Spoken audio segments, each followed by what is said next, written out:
Hello and good morning all of you. स्वागत आहे तुमचं मेगाबीट एज्युकेशनच्या यूट्यूब चॅनलवर. तर चला बघूया आजचे वर्ड्स, त्यांचे मिनिंग्स, त्यांचे सिनोनिम्स, अँटोनिम्स सोबत यूज कसा करण्यात आलेला आहे सेंटेन्समध्ये ते सुद्धा बघूया. Misspelled word, one word substitution आणि idioms and phrases. Okay, so first word आहे आजचा आपला तो आहे कन्फाइंड.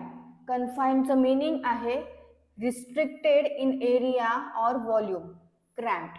म्हणजेच काय होते की खूप लहान किंवा बंदिस्त जे असते जागा त्याला काय म्हटलं जातं, कन्फाइंड असं म्हटलं जातं. किंवा मर्यादित जागा आहे किंवा काही पण मर्यादित आहे त्याला म्हटलं जातं कन्फाइंड. सो कन्फाइंड म्हणजे काय होतं मराठीमध्ये, खूप लहान, बंदिस्त, मर्यादित,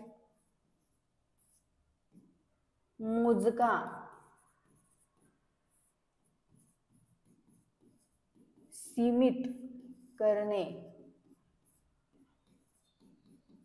कोंडणे किंवा अडकून ठेवणे. तर कन्फाइंडचं मीनिंग आहे restricted in area or volume म्हणजे क्रॅम्प्ड, आणि काय होतं त्याचं मराठीमध्ये अर्थ, खूप लहान, बंदिस्त, मर्यादित, मोजका, सीमित करणे, कोंडणे किंवा अडकून ठेवणे.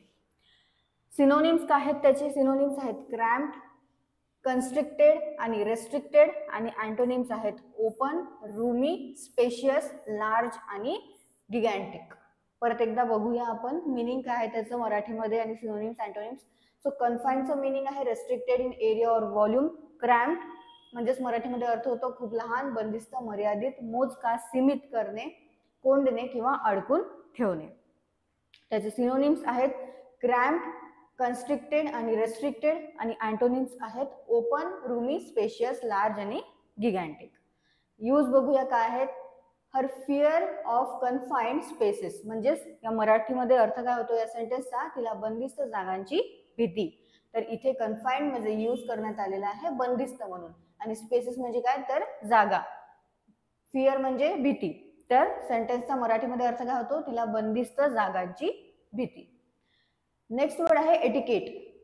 ETIQUE याचं प्रनाउन्स कसं करण्यात येते तर एटिकेट म्हणून. मीनिंग आहे the customary code of polite behaviour in society or among members of a particular profession or group. म्हणजेच एटिकेट म्हणजे काय होतं तर शिष्टाचार. ओके, शिष्टाचार किंवा सभ्य रीतभात जे असते त्याला म्हटलं जातं एटिकेट. सो मराठीमध्ये एटिकेटचा अर्थ काय होतो, शिष्टाचार.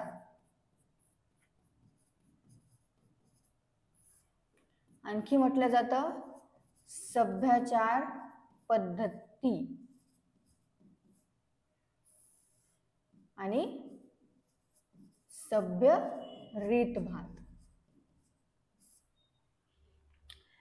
तर एटिकेट म्हणजे काय होतं, the customary code of polite behaviour in society or among members of a particular profession or group.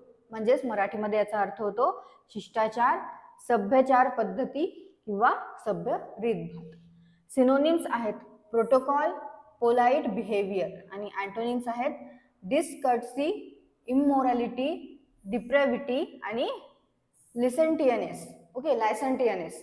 परत एकदा बघूया आपण सिनोनिम्स आणि अँटोनिम्स काय आहे एटिकेटचे. सो सिनोनिम्स आहेत प्रोटोकॉल, पोलाइट बिहेवियर, आणि अँटोनिम्स आहेत डिसकर्टसी, इमोरॅलिटी, डिप्रेविटी आणि लायसेंटियनेस. ओके, सो यूज बघूया आता सेंटेन्समध्ये एटिकेटला कसा करण्यात आलेला आहे. The rules of etiquette are changing. म्हणजेच काय होतं या सेंटेन्सचा मराठीमध्ये अर्थ काय होतो, शिष्टाचाराचे नियम बदलत आहेत. ओके, शिष्टाचाराचे इथे एटिकेट म्हणजे यूज करण्यात आलेले आहे. शिष्टाचाराचे काय होत आहे नियम, म्हणजेच काय रूल्स काय आहे चेंजिंग, बदलत आहेत, असा सेंटेन्सचा मराठीमध्ये अर्थ होतो. नेक्स्ट वर्ड आहे परसिस्टंट. परसिस्टंटचं मीनिंग आहे continuing firmly or obstinately in an opinion or course of action in spite of difficulty or opposition. म्हणजेच काय होतं याचं मराठीमध्ये अर्थ काय होतो परसिस्टंटचा, तर चिकाटीच असणारा किंवा जो ठाम असतो त्याला काय म्हटलं जातं परसिस्टंट. परसिस्टंट आहे तो कायम आहे असं म्हटलं जातं. सो परसिस्टंट म्हणजे काय होतं मराठीमध्ये चिकाटी, असणारा, दीर्घ प्रयत्न करणारा, कायम तसाच चालू राहणारा किंवा ठाम.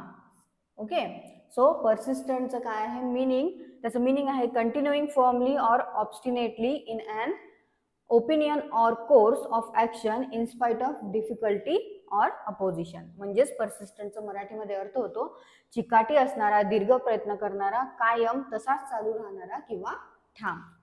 सिनोनिम्स आहेत टिनॅशियस, पर्सिव्हरिंग, डिटरमाइंड आणि अँटोनिम्स आहेत इररेझोल्यूट. परत एकदा बघूया आपण सिनोनिम्स आणि अँटोनिम्स काय आहेत पर्सिस्टंटचे. सिनोनिम्स आहेत टिनॅशियस, पर्सिव्हरिंग, डिटरमाइंड आणि अँटोनिम्स आहेत इररेझोल्यूट. सेंटेन्स मध्ये बघूया यूज कसा करण्यात आलेला आहे पर्सिस्टंटला. One of the government's most persistent critics. Okay, so या सेंटेन्सचा मराठीमध्ये अर्थ काय होतो, सरकारच्या सर्वात सतत टीकाकारांपैकी एक. ओके, क्रिटिक्स म्हणजे काय होते, टीकाकार. तर इथे सेंटेन्सचा मराठीमध्ये अर्थ काय आहे, one of the government's most persistent critics म्हणजे सरकारच्या सर्वात सतत टीकाकारांपैकी एक. नेक्स्ट वर्ड आहे डिव्हॉल्व, DEVOLVE. डिव्हॉल्व म्हणजे काय आहे तर transfer or delegate power to a lower level. म्हणजेच काय करणे, एखाद्याकडे सोपवणे. जसं की काय आहे ट्रान्सफर करणे किंवा पॉवर लोअर लेवलला ट्रान्सफर करणे. म्हणजेच काय करणे, सोपवून देणे, सुपूर्द करून देणे, त्याला म्हटलं जातं डिव्हॉल्व. ओके, ट्रान्सफर करणे और डेलिगेट पॉवर, स्वतःची पॉवर एखाद्या लोअर लेवलला किंवा कोणाला पण ते सुपूर्द करून देणे किंवा ते सोपवून देणे एखाद्याकडे, त्याला म्हटलं जातं डिव्हॉल्व. सो मराठीमध्ये मिनिंग काय होतं डिव्हॉल्वचं, विकसित करणे किंवा एखाद्याकडे सोपवणे, सुपूर्द करणे म्हणजे होतं डिव्हॉल्व. सो सिनोनिम्स आहे त्याचे डिप्यूट, ट्रान्सफर आणि कनेक्शन, आणि अँटोनिम्स आहेत सेंट्रलाइज आणि रिटेन. परत एकदा बघूया सिनोनिम्स काय आहेत डिव्हॉल्वचे. सिनोनिम्स आहेत डिप्यूट, ट्रान्सफर आणि कनेक्शन, आणि अँटोनिम्स आहेत सेंट्रलाइज आणि रिटेन. यूज काय आहे तर measures to devolve power to a Scottish assembly. सेंटेन्सचा मराठीमध्ये अर्थ काय आहे, स्कॉटिश असेंब्लीला शक्ती विकसित करण्यासाठी उपाय योजना. ओके, तर इथे डिव्हॉल्व म्हणजे यूज करण्यात आलेला आहे विकसित म्हणून. तर काय आहे परत एकदा सांगते, measures to devolve power to the Scottish assembly म्हणजे काय होतं तर स्कॉटिश असेंब्लीला शक्ती विकसित करण्यासाठी उपाय योजना. नेक्स्ट वन वर्ड सबस्टिट्यूशन मध्ये फर्स्ट आहे इनइव्हिटेबल. इनइव्हिटेबल म्हणजे काय होतं, that which can not be averted. म्हणजेच काय, जे टाळता येत नाही असे, त्याला म्हटलं जातं इनइव्हिटेबल. ज्याला आपण टाळू शकत नाही, टाळता येत नाही, त्याला म्हटलं जातं इनइव्हिटेबल. सो इनइव्हिटेबल म्हणजे काय होतं, जे टाळता येणार नाही असे, त्याला म्हटलं जातं इनइव्हिटेबल. नेक्स्ट वर्ड आहे एक्सपिएट, EXPIATE. एक्सपिएट म्हणजे काय होतं, to make atonement to one's sins. म्हणजेच काय करणे तर प्रायश्चित करणे, जे सीन केलेलं आहे, जे काही चुका केलेल्या आहे त्याच्यासाठी प्रायश्चित करणे किंवा क्षमा मागणे, त्याला म्हटलं जातं एक्सपिएट. वन वर्ड मध्ये एक्सपिएट म्हणजे काय होतं तर प्रायश्चित करणे, प्रायश्चित करणे किंवा क्षमा मागणे, त्याला इंग्लिश मध्ये म्हटलं जातं वन वर्ड मध्ये एक्सपिएट. नेक्स्ट मिसस्पेल्ड वर्ड मध्ये आपल्याला करेक्ट स्पेलिंग बघायची आहे. सो फर्स्ट जे स्पेलिंग आहे ती आहे स्टॅम्पेड. स्टॅम्पेडची करेक्ट स्पेलिंग आहे ऑप्शन डी, STAMPEDE. स्टॅम्पेड म्हणजे काय होतं सगळ्यांनाच माहिती आहे, ज्यांनी न्यूज बघितलेले आहे. जसं की महाकुंभ झालं होतं, काही पण असे मोठे मोठे जे इव्हेंट्स होत असतात तिथे काय होत असते, स्टॅम्पेड होत असते. म्हणजे काय होत असते तर चेंगराचेंगरी होत असते, धावपळ होत असते, त्याला म्हटलं जातं इंग्लिशमध्ये स्टॅम्पेड. ओके, सो स्टॅम्पेड म्हणजे काय होतं मराठीमध्ये, चेंगराचेंगरी, पळापळ, किंवा सैरावैरा पळणे. आणखी काय होतं, धावाधाव. तर या सगळ्यांना काय म्हटलं जातं इंग्लिशमध्ये, वर्ड आहे त्याला स्टॅम्पेड. नेक्स्ट वर्ड आहे पॅनिक. पॅनिकची करेक्ट स्पेलिंग आहे ऑप्शन बी, PANIC. आणि पॅनिक म्हणजे काय होतं मराठीमध्ये, तर घबराट. आणखी काय, घाबरगुंडी किंवा भीती किंवा तीव्र धास्ती, त्याला म्हटलं जातं panic. Next idioms and phrases मध्ये फर्स्ट आहे devil is in the detail. Devil is in the डिटेलचं मीनिंग आहे when people say that the devil is in the detail, they mean that small thing in plans or schemes that are often overlooked can cause serious problem later on. म्हणजेच काय आहे, जे plans आहे त्याच्यामधले जे small small things आहे आपण ज्याला ओव्हरलुक करतो, ज्याला बघत नाही आपण, पण त्याला बघायला पाहिजे. त्याला जर नाही बघितलं तर काय होते, ते नंतर सिरियस प्रॉब्लेम त्याचा बनू शकतो. म्हणून त्याला काय म्हटलं जातं, devil is in the detail. म्हणजेच आपण त्या डिटेल्स बघितल्या पाहिजे, छोट्या छोट्या गोष्टी बघितलेल्या पाहिजे प्लॅन मध्ये. जर त्या प्लॅन मधल्या आपण छोट्या छोट्या गोष्टी जे आहे त्याला ओव्हरलुक केलं, त्याला बघितलं नाही, तर ते काय होईल, समोर जाऊन त्याचा सिरियस प्रॉब्लेम होईल. त्याला म्हटलं जातं devil is in the detail. Okay, so मराठीमध्ये काय आहे, तर एखादी गोष्ट वर्करनी सोपी दिसत असली, वरून वरून ती सोपी दिसत आहे, तिच्या तपशिलांमध्ये काहीतरी गुंतागुंतीचे किंवा समस्या निर्माण करणारे घटक दडलेले असू शकतात.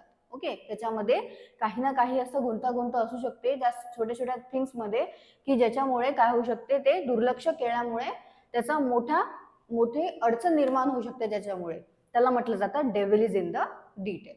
ओके, नेक्स्ट आहे diamond in the rough. Diamond in the रफचं मीनिंग आहे a diamond in the rough is someone or something that has great potential but isn't not refined and polished.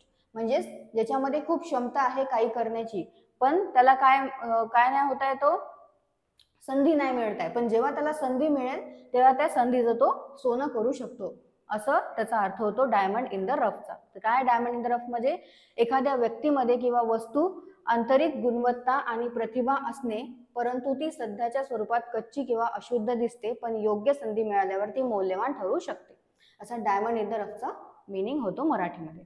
Okay, so तुम्हाला परत एकदा तुम्ही वाचून घ्या synonyms, antonyms, मराठीचे meanings आणि स्वतःच्या मनाने सुद्धा सेंटेन्सेस तयार करत चला. तुम्हाला सेशन आवडलं असेल सेशन लाईक करा, चॅनलला सबस्क्राईब करा, तुमच्या फ्रेंड्सला शेअर करा.